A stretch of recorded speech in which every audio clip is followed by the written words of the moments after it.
Hello friends, I hope you all are doing well. Last lecture में मैंने आपको peace, types of peace, जिसमें negative peace और positive peace था, उसके बाद वायोलेंस जिसमें 3 टाइप्स थी, पर्सनल वायोलेंस, स्ट्रक्चरल वायोलेंस और कल्चरल वायोलेंस को डिस्कस किया था।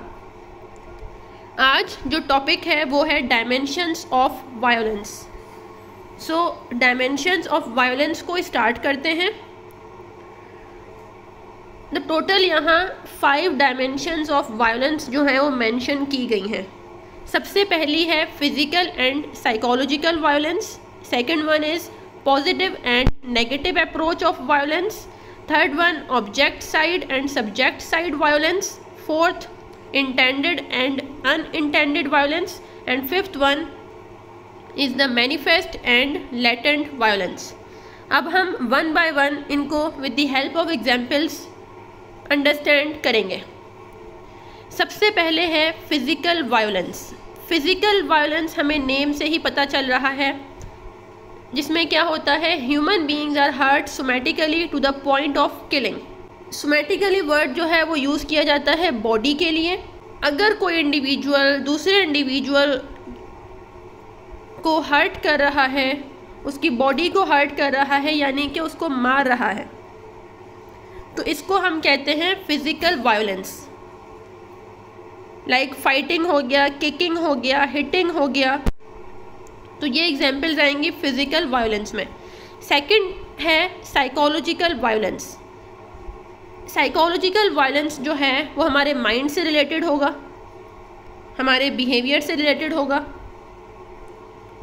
हमारी कॉग्निशन से रिलेटेड होगा। इसमें क्या आता है, lie, brain washing, indoctrination of various kinds of threats that serve to decrease mental potential.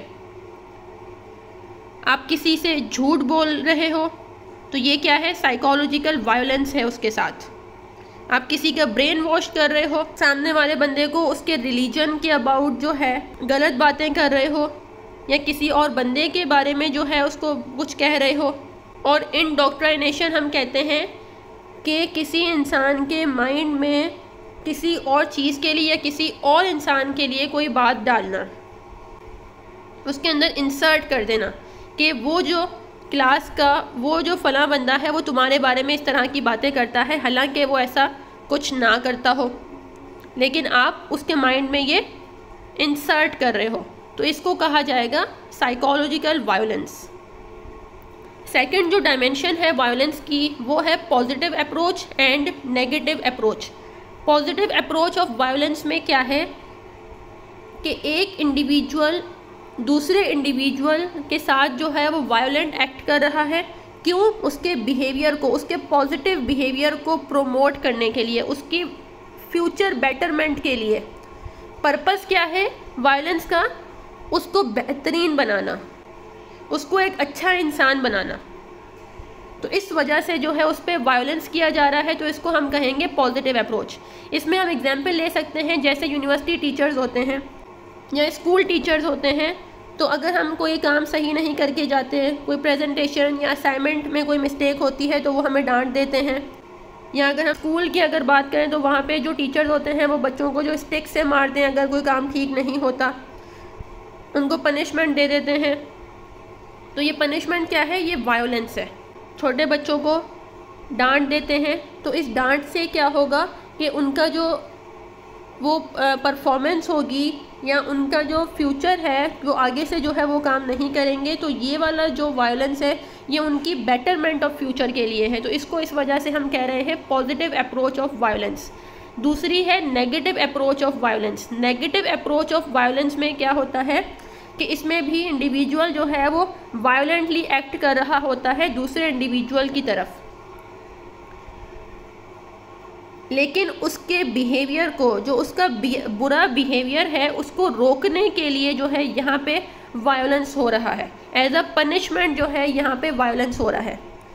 एक स्टूडेंट है जो रोज़ स्कूल नहीं जा रहा, उसको जो है वो स्कूल जाना अच्छा नहीं लगता, तो इस दिन वो स्कूल जाता है तो टीचर जो है उसको डांट रहे हैं कि आप स्कूल क्यों नहीं आते हो, आपको आना चाहिए।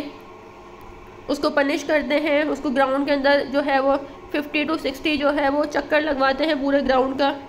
तो ये क्या है, ये पनिशमेंट है। और ये पनिशमेंट उसको क्यों दी जा रही है, ताकि वो अगर वो नहीं आ रहा, उसके उस बिहेवियर को रोकने के लिए जो है उसको पनिश किया जा रहा है। अब वो सोचेगा कि हाँ मुझे अब से डेली स्कूल आना है, क्योंकि अगर मैं नहीं आया तो मुझे जो है ये पनिशमेंट मिलेगी। तो यहाँ पे उसके बिहेवियर को रोकने के लिए जो है वो वायलेंट एक्ट किया जा रहा है। जबकि पॉजिटिव अप्रोच में जो वायलेंस है वो एज अ रिवॉर्ड एक्ट कर रहा है। आप वायलेंस कर रहे हो लेकिन उसकी बेटरमेंट के लिए, जबकि नेगेटिव अप्रोच में आप वायलेंस कर रहे हो लेकिन एज अ पनिशमेंट, उसके बिहेवियर को रोकने के लिए। तो ये है सेकंड अप्रोच ऑफ वायलेंस। इसके बाद आता है ऑब्जेक्ट साइड वायलेंस और subject side violence. Object side violence क्या है, ये वो डायमेंशन है वायलेंस की जिसमें इंडिविजुअल जो है वो ऑब्जेक्ट्स के ऊपर जो है वो तशद्दुद कर रहा होता है या वायलेंट एक्ट कर रहा होता है ऑब्जेक्ट्स के साथ, इन्वायरमेंट के साथ। एक इंडिविजुअल को बहुत ज़्यादा गुस्सा आ रहा है तो वो बाहर निकल जाता है घर से और जो भी रास्ते में उसको मिलता है उसको पैर मारना शुरू कर दे। या फिर घर में अगर कोई है उसको बहुत ज़्यादा गुस्सा आ रहा है तो फिर कुछ लोग होते हैं जो कि उसके सामने जो भी कॉपी वगैरह आती है, जैसे बच्चे होते हैं तो कोई कॉपी आई, कोई पेंसिल आई, कॉपी के जितने भी पेजेस होते हैं, कोई भी बुक नहीं देखते वो कौन सी है, ये काम की है भी या नहीं, उसको फाड़ना शुरू कर देते हैं। तो ये क्या है, ये है ऑब्जेक्ट साइड वायलेंस। इसके बाद है subject side violence. Subject side violence क्या है, जिसमें सब्जेक्ट की तरफ से वायलेंस हो रहा होगा। सब्जेक्ट कौन है, वायलेंट एक्ट करने वाला, ठीक है। तो उसकी साइड से अगर वायलेंस हो रहा है तो उसको हम कहेंगे सब्जेक्ट साइड वायलेंस। तो ये डायरेक्ट वायलेंस भी हो सकता है और इनडायरेक्ट भी हो सकता है। मींस डायरेक्ट में क्या आ जाएगा हमारे पास कि kicking, hitting, fighting, sexual abuse, ठीक है। तो ये इस तरह का भी हो सकता है। और इनडायरेक्ट में क्या होगा कि वो इनडायरेक्टली जो है वो सामने वालों को हर्ट कर रहा होगा। तो इसको हम कहेंगे subject side violence. Fourth dimension आती है intended and unintended violence. Intended में क्या है, जो इंडिविजुअल वायलेंट एक्ट कर रहा है तो उसके पीछे जो है वो इंटेंशन मौजूद होगी। एक इंडिविजुअल जो है वो इंटेंशन के साथ जो है वो सामने वाले के साथ वायलेंस कर रहा है। मीन्स एक इंडिविजुअल जो कि अपनी क्लास की एक इंडिविजुअल को हर्ट करना चाहता है, अपने क्लासमेट को हर्ट करना चाहता है, वो चाहता है कि हाँ उसके साथ ये ऐसा बुरा हो तो वो उसके साथ करता है। और दूसरा होता है अनइंटेंडेड वायलेंस। ये वो वायलेंस होता है जिसमें अनइंटेंशनली बंदे से जो है वो वायलेंस हो जाता है। उसका कोई एम नहीं होता किसी को हर्ट करने का, लेकिन उससे जो है वो अनइंटेंशनली हो जाता है। तो इसको हम कहते हैं अनइंटेंडेड वायलेंस। जैसे कि बहुत सारे लोग जो हैं वो गाड़ी चला रहे होते हैं बहुत स्पीड के साथ, उनकी कोई इंटेंशन नहीं होती कि किसी को जो है वो मारा जाए या लोग जो हैं वो ज़ख्मी हों, लेकिन क्या है क्योंकि बहुत तेज़ गाड़ी की रफ्तार होती है जिसकी वजह से जो है वो एक्सीडेंट हो सकता है और जो है बहुत सारे लोग जो है वो ज़ख्मी हो सकते हैं। अब जो इंटेंडेड और अनइंटेंडेड वायलेंस है ये जो है वो बेस करता है गिल्ट के ऊपर। गिल्ट ये डिसाइड करता है कि ये जो वायलेंस हुआ है इंडिविजुअल से, ये उसके पीछे उसकी इंटेंशन मौजूद है या उसकी इंटेंशन मौजूद नहीं थी। जैसे अगर एक इंडिविजुअल से जो है वो एक्सीडेंट हो जाता है और उस एक्सीडेंट के बाद वो इंडिविजुअल जो है वो उस बंदे से सॉरी कर रहा है, उसके अंदर एक गिल्ट वाली फीलिंग आ रही है कि मैंने इतनी तेज़ गाड़ी चलाई, उसकी वजह से जो है ये एक्सीडेंट हुआ, आपको कहीं लगी तो नहीं। वो उसके पास जाके जो है उससे उसका हाल पूछता है, उसको डॉक्टर के पास लेके जाएगा, उससे माफ़ी मांगता है। तो ये हमें बताता है कि हाँ उस बंदे में गिल्ट मौजूद है। इट मीन्स कि ये जो वायलेंट एक्ट हुआ है इसके पीछे उसकी कोई इंटेंशन मौजूद नहीं थी, ये उससे गलती से हुआ है। और दूसरा इंटेंशन और दूसरा इंटेंडेड वायलेंस में क्या है कि बंदा जो है वो इंटेंशनली वायलेंस कर रहा है, उसकी इंटेंशन मौजूद है। तो जब एक इंडिविजुअल की इंटेंशन मौजूद होती है वायलेंस करने में तो वो कभी भी गिल्ट फील नहीं करेगा, क्योंकि वो तो चाहता ही ये था कि ये वाला बंदा हर्ट हो और उसने उसको हर्ट किया। तो अब वो उससे जाके सॉरी नहीं करेगा, कुछ भी जो है उसको नहीं कहेगा। ये है फोर्थ डायमेंशन। इसके बाद लास्ट डायमेंशन है विजिबल, जिसको हम मैनिफेस्ट वायलेंस भी कहते हैं, और दूसरा है इनविजिबल, जिसको हम लेटेंट वायलेंस भी कहते हैं। विजिबल और मैनिफेस्ट वायलेंस क्या है? The act of violence is shown physically.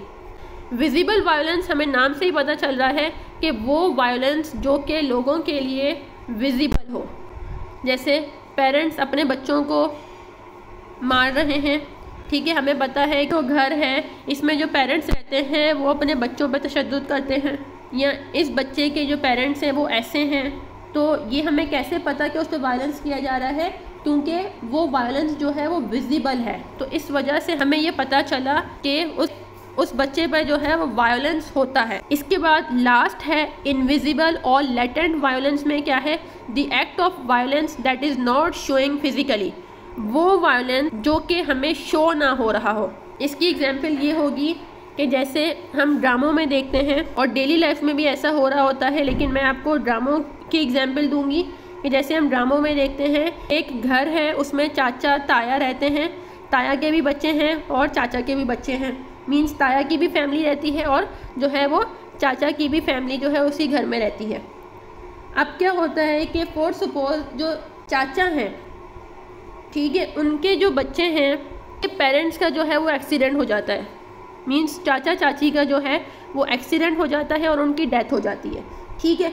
अब उन चाचा चाची के जो बच्चे थे वो उसी ताया के घर के अंदर हैं और अब वो यतीम हो चुके हैं क्योंकि उनका कोई वाली वारिस अब नहीं है, उनके पेरेंट्स जो है वो नहीं रहे, तो अब वो यतीम हो गए हैं।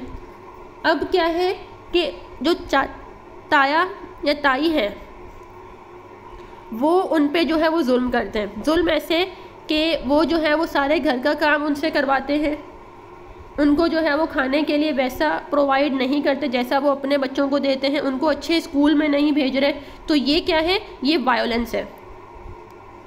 अब इसको हम इनविजिबल वायलेंस कब कहेंगे कि अब जब क्या होता है कि वैसे उनके घर में जो है उन बच्चों को ऐसे ट्रीट किया जा रहा है, लेकिन अब क्या होता है कि अगर कभी जो है बाहर से कोई उनके घर पे मिलने आ जाता है, कोई नेबर्स में से या सोसाइटी में से कोई उनसे मिलने आता है उनके घर, तो उनके बच्चों के बारे में पूछते हैं कि वो बच्चे कैसे हैं, तो फिर क्या है, उन बच्चों को जो ताया और ताई है वैसे ही ट्रीट कर रहे हैं जैसे कि अपने बच्चों को। उस वक्त उनसे जो है वो काम करवाया नहीं जा रहा, उनको जो है वो वैसे ही खाना खिलाया पिलाया जा रहा है जैसे कि अपने बच्चों को खिलाया पिलाया जा रहा था। तो इससे क्या हुआ कि उन बाहर वालों को लगा कि ताया ताई बहुत अच्छे हैं, उनका जो है उनके बच्चों के साथ जो बिहेवियर है वो बहुत ज़्यादा अच्छा है, कोई वायलेंस नहीं करते, जबकि उन पे जो है वो वायलेंस होता है। और ये कौन सा वायलेंस है? ये होता है इनविजिबल वायलेंस, जो कि उनके नेबर्स को नहीं पता, सोसाइटी के लोगों को नहीं पता, तो उनके लिए ये इनविजिबल है। तो इसको कहा जाएगा इनविजिबल और लेटेंट वायलेंस। और इसी को अगर हम विजिबल या मैनिफेस्ट कब कह सकते हैं? जब उन सोसाइटी वाले या उन नेबर्स को भी पता हो कि उसके ताया ताई तो बहुत ज़्यादा उन बच्चों पे जुल्म करते हैं, उनसे सारे घर का काम जो है, जब से उनके पेरेंट्स फौत हुए हैं सारे घर का काम उनसे करवा रहे हैं, तो तब उस कंडीशन में हम उसको कहेंगे विजिबल और manifest violence. So this was all about the 5 dimensions of violence. If you have any question, you can ask me in the comment section. Thank you so much and Allah Hafiz.